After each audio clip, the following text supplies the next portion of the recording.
Bonjour à toutes et à tous, j'espère que vous allez bien et que vous êtes en bonne forme. J'ai le plaisir durant ces quelques minutes de partager avec vous l'expérience du service de médecine du travail du CHU de Bab-el-Oued dans la prise en charge du personnel soignant exposé au risque de contamination par le virus SARS-CoV-2 dans ce contexte pandémique.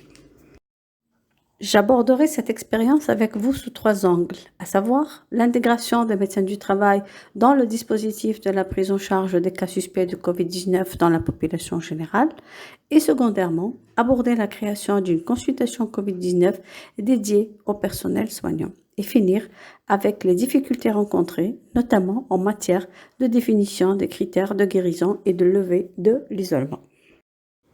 Au départ, un circuit dédié aux cas suspects de COVID-19 a été défini au sein du CHU de Bab-el-Oued par le comité de pilotage du dispositif de prise en charge des cas suspects.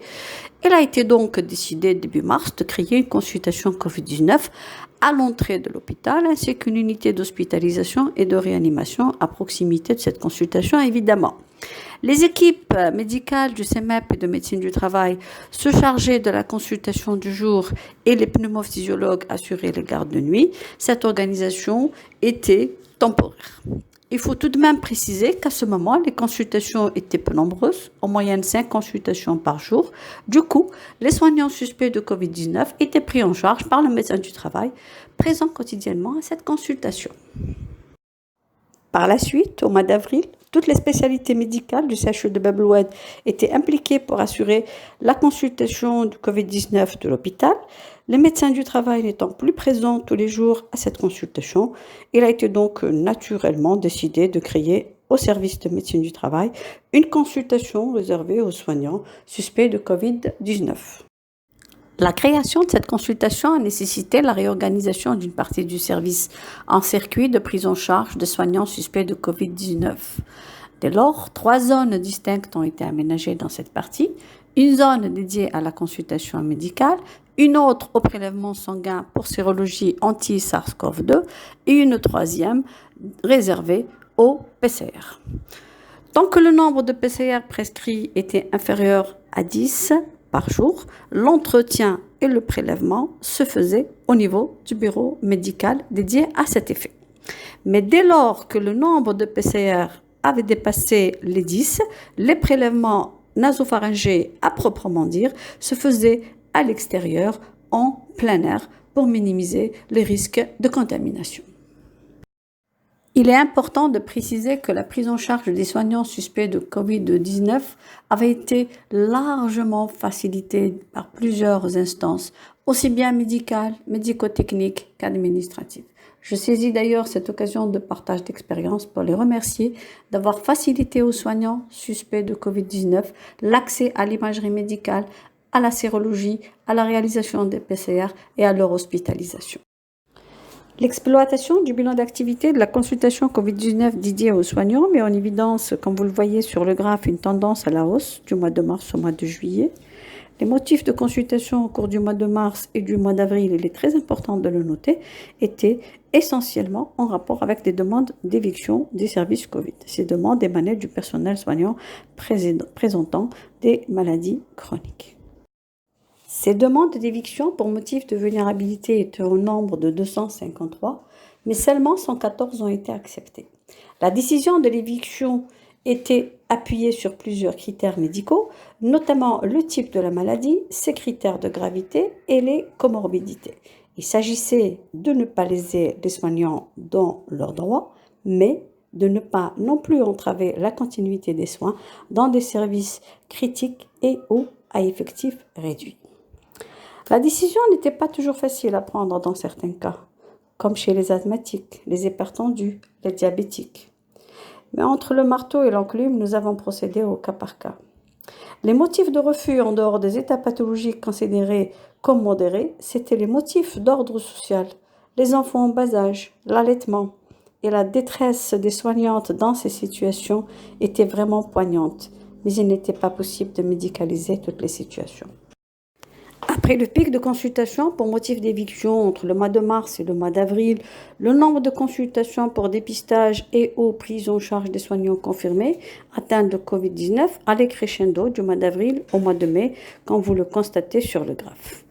Au mois de mai, la disponibilité des tests sérologiques rapides a drainé beaucoup de soignants. D'ailleurs, le nombre de tests réalisés était au plus haut durant ce mois de mai. 661 tests sérologiques ont été réalisés. Quant aux tests PCR, ceux-là, ils étaient réservés aux soignants symptomatiques et ou ayant une sérologie positive aux anticorps anti-SARS-CoV-2 de type IgM. La capacité en test PCR a augmenté à partir du mois de juin, car les kits de prélèvement étaient disponibles et le laboratoire de biologie médicale du CHU Bab-el-Oued a démarré à cette période la réalisation des tests PCR. Mais il faut préciser que le nombre de soignants symptomatiques a lui aussi augmenté en parallèle avec cette augmentation de capacité de tester. Le nombre de tests PCR réalisés était au plus haut au mois de juillet avec 818 tests pour redescendre au mois d'août à 324 tests. La tendance baissière, espérons-le, va perdurer. Les soignants confirmés positifs au test PCR étaient au nombre de 330 au 31 août, soit plus de 9% de l'effectif global de l'hôpital. 58% de ces cas ont été diagnostiqués au cours du seul mois de juillet. Les contaminations ont concerné en premier lieu le corps médical. Majoritairement, il s'agissait de médecins résidents et en second lieu, de personnel paramédical, surtout les infirmiers et les manipulateurs en imagerie médicale. L'évaluation du risque d'exposition de ces cas de soignants confirmés positifs à la COVID-19 a retrouvé qu'au cours des soins prodigués aux patients, le risque était faible à moyen. Les soignants respectaient les bonnes pratiques et portaient leurs moyens de protection au moment des soins. Une circonstance d'exposition a néanmoins retenu mon attention. Il s'agissait d'une résidente aux urgences qui a enlevé son masque et s'est rapprochée de son patient pour écarter justement une prise de boisson alcoolisée. Ce dernier a été pris d'une quinte de tout et c'était la panique. Par ailleurs, le risque d'exposition entre soignants était élevé dans des situations où ces derniers, surtout chez les médecins résidents et les infirmiers, ils se retrouvaient ensemble pour partager un repas ou au cours d'une conversation dans les bureaux et les chambres de garde. Entre soignants, on baisse sa garde et on enlève les moyens de protection, à savoir le masque. Des foyers de contamination ont éclaté par la suite au niveau des services et 3 de ces services ont dû réduire leur activité aux urgences pendant la mise en quatorzaine, comme on dit, de leur personnel. La prise en charge des cas confirmés de Covid-19 chez les soignants était assurée entièrement par le médecin du travail pour les cas bénins ou modérés qui ne souhaitaient pas se faire hospitaliser. Pour les soignants désireux de se faire hospitaliser ou nécessitant une hospitalisation, le médecin du travail contactait alors directement le service d'hospitalisation après réalisation de la RT-PCR et d'une TDM thoracique pour évaluer l'étendue des lésions. Il faut préciser qu'une minorité, à savoir une dizaine de soignants, étaient pris en charge au sein même de leur service quand ce dernier était dédié au Covid. Et puis, ils ne consultent en médecine du travail que pour le confinement post-hospitalisation.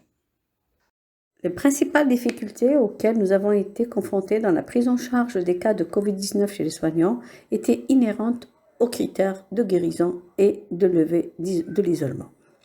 2 questions posent des problèmes. Fallait-il exiger 2 PCR de contrôle négatifs à 24 heures d'intervalle pour faire reprendre le travail à un soignant Covid confirmé?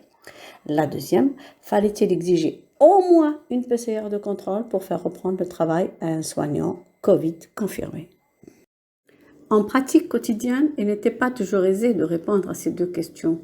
Le cadre réglementaire fixant les critères de levée de l'isolement et de reprise du travail concernant les soignants n'a pas été actualisé depuis le 20 avril. Et là, je cite la note 18 qui exige 2 tests PCR négatifs à 24 heures d'intervalle après disparition des symptômes comme critère de reprise du travail. Au plan pratique, avoir les résultats d'une PCR le jour même et pouvoir la refaire 24 heures après était techniquement mission impossible. Du coup, du mois d'avril au mois de juin, la reprise du travail des soignants atteints de la COVID-19 était justifiée par une seule PCR négative. Au mois de juin et de juillet, le nombre de tests PCR prescrits était important. 375 et 818 tests respectivement. Il n'était donc plus possible de réaliser les PCR de contrôle et d'isoler les soignants jusqu'à la négativation de leur PCR. La note 18 n'était donc plus applicable sur le terrain. Il fallait se rabattre sur les critères de guérison des cas de Covid d'une façon générale qui, eux, ont été actualisés à maintes reprises. Je cite la note numéro 20 du 5 mai 2020 relative à l'actualisation de la définition de cas Covid-19, à l'instruction numéro 9 du 19 mai 2020 relative à l'actualisation des critères de guérison d'un cas de Covid-19 et au final l'instruction numéro 17 du 10 juin 2020 relative à l'actualisation de la prise en charge des cas Covid-19 qui précise clairement, compte tenu des avancées scientifiques, que les tests PCR de fin de traitement ne sont plus exigés. Et cela nous posait d'énormes problèmes avec certains confrères, chefs de service et aussi certains soignants pour qui il était important, voire primordial, de réaliser ces PCR de contrôle. L'exigence d'une PCR de contrôle négative pour la reprise du travail est problématique, car en plus des aléas techniques, se posent les situations où les PCR de contrôle tardent à se négativer. Certains soignants, d'ailleurs, ont été confinés par leur médecin traitant plus de 50 jours. Au plan scientifique, cette PCR de contrôle n'est pas justifiée. La date du début du symptôme, l'état clinique du soignant doivent être les principaux éléments à prendre en compte pour la reprise du travail. D'autant qu'un test PCR peut rester longtemps positif sans véritable risque de contagiosité. En attente d'un texte réglementaire précisant les critères de guérison et de levée de l'isolement chez les soignants atteints de la COVID-19, nous continuerons donc à procéder au cas par cas pour la reprise du travail à la lumière des avancées scientifiques du moment. Je vous remercie de votre attention et je rends hommage à tous les soignants qui se sont donnés à fond pour la prise en charge de tous les patients atteints de COVID-19.